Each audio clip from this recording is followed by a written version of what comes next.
No, no. All right, here we go. All right, so with the acid base, very, very basic acid base. All right. First up, we have, again, I just have to tell you the pH of blood, 7.35 to 7.45. You just have to know that range, okay? Anything when the blood pH is greater than 7.45, we're considering to have alkalosis. Less than 7.35, that's considered to be acidosis, which really isn't really acid. I mean, it's not really an acidic situation, right? It's still basic, but it's considered acidosis. So there's many ways in which we keep our blood pH, which is within this very narrow range, right? And one of the ways is through what are called chemical buffers. Remember what a buffer is. A buffer helps to maintain the pH. That's the role of a buffer. I mean, we did this chemistry back in chapter 3 or 2 or 3 or something in the book. So it's repetitive. So anyhow, buffers maintain the pH. Okay? Many of the chemical buffers in our bodies are weak acids and weak bases working together. So I need to review, what is an acid? An acid is a substance that increases the concentration of free hydrogen ions. A base is something that will decrease the concentration of free hydrogen ions. It's very important to say free hydrogen ions because pH is a measurement of the concentration of free hydrogen ions. If you have something like this, C6H12O6, right, glucose, it has 12 hydrogens. But these hydrogens are not measured when you're measuring the pH because they're bound together with other ions, other atoms rather, okay? But if a hydrogen comes off and is free floating, such like this, then we consider that something that could be measured with a pH meter, okay? So free floating hydrogen that are not bonded to other atoms, that's what pH is measuring. And if you remember with the pH scale, because I know this is a review, there's an inverse relationship. As you increase the concentration of free hydrogen, you will lower the pH. Everyone remembers that? The pH scale, since we're at it, is from 0 to 14. 0 to 7, or less than 7, is considered acidic. 7 is considered neutral. And greater than 7, so 7 to 14, very bad, is considered basic. So when you say something, by the way, is acidic, that's different than saying something is an acid, right? Because an acid is, that word is a noun. Acidic is an adjective. Acidic is describing the pH of a solution.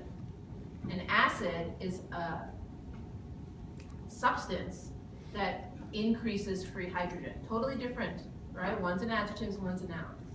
So anyway, pH 0 to 14. The pH scale has no units, but has an inverse relationship to free hydrogen ions. Acids increase, bases remove. Good review? And a buffer maintains the pH. So what is a weak acid and base versus a strong acid and base? Here's the difference. Hydrochloric acid is considered a strong acid. So a strong acid or base completely or almost completely dissociates in solution. So if I said to you, oh, here, Bonnie, here's a beaker of hydrochloric acid. What would be in the beaker would be two things: free floating hydrogen, free floating chloride. Very little, if any, HCl bound together, because hydrochloric acid is a strong acid, and when it's in solution, it dissociates to the individual atoms. While a weak acid or base, in this case it's an acid, this one is carbonic acid, does not completely dissociate. See, the arrows are in two directions here. So if I'm like, oh, Bonnie, here's a beaker of carbonic acid, she's going to have three things there: carbonic acid, free hydrogen, and some free bicarbonate. Where her beaker of hydrochloric acid really has just free hydrogen and free chloride. See the difference between a strong acid or base versus a weak acid or base? There's three things in the beaker of the weak acid and base. It goes back and forth. It breaks apart, forms back together. Breaks apart, forms back together. But the strong acid and base, when it dissociates, it stays dissociated. Is that good? Anybody have a problem? None whatsoever. whatsoever. Okay, so weak acids and bases are often chemical buffers because the weak acid and base here combination. This carbonic acid is a weak acid. This bicarbonate is a weak base. And depending on the situation, the acid will break down and increase free hydrogen, right? Or the base will remove free hydrogen to form the acid. How did I do with that? Do I need to say it again? Okay, so actually I'm gonna rewrite it. Just, I don't know that there's a picture of it here, no.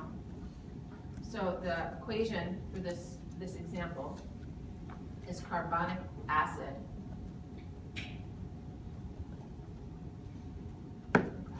So if carbonic acid were to break down, if the equation goes to the right, you would make more free hydrogen, you'll have more free bicarbonate, and you'd actually have less carbonic acid because they broke down to form these two things. Does that make sense? So when the acid part of the equation is working, the acid breaks down, makes more free hydrogen, and what happens to the pH? It will decrease.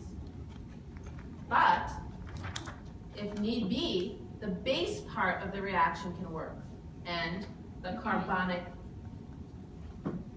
rather, will bind with the free hydrogen to form carbonic acid, and so there will be less free hydrogen, less bicarbonate, and more carbonic acid.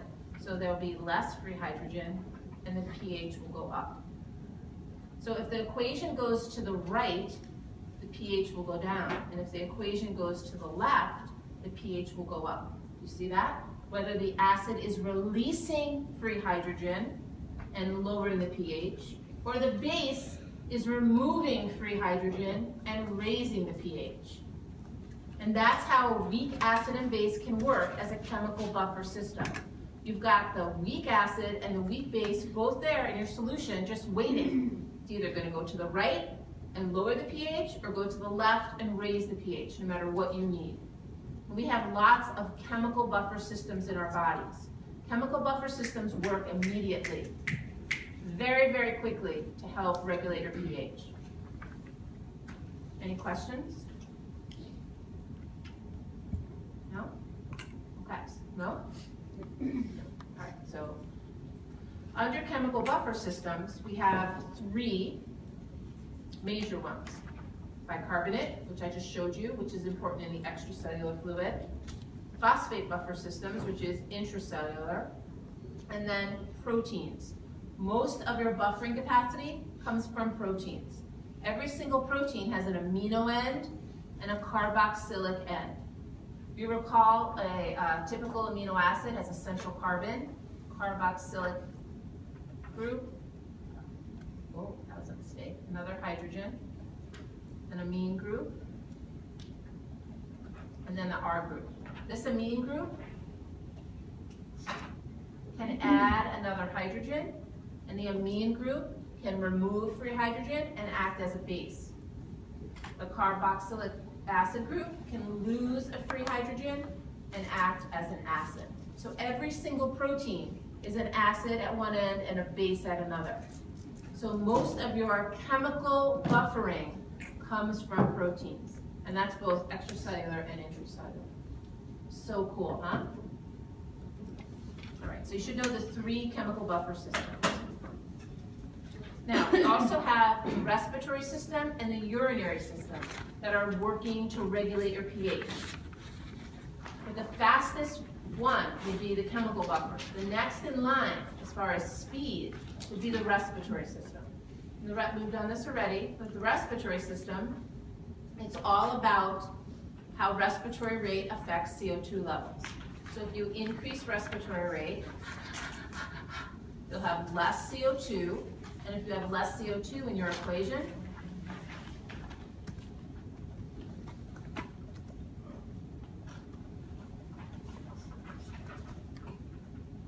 so if you have less CO2, the equation goes this way, right? And that means you'll have less hydrogen. So less CO2 would mean less free hydrogen. means an increase in your pH. So increasing respiratory rate will increase pH. I need you to take a second, look at the equation, and understand it. If you do not understand it, I have to go over it again. So you're sitting here right now.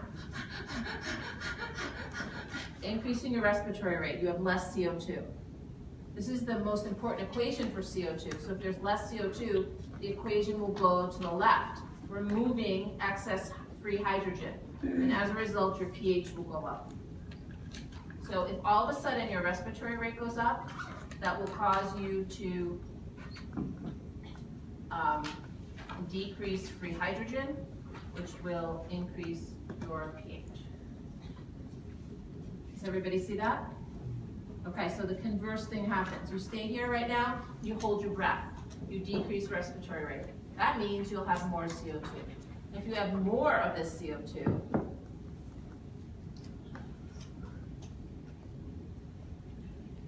then the equation is going to go this way, to the right. So that means you're going to have more free hydrogen, and you're going to see that your pH goes down. Good? You need to understand this. Very simple.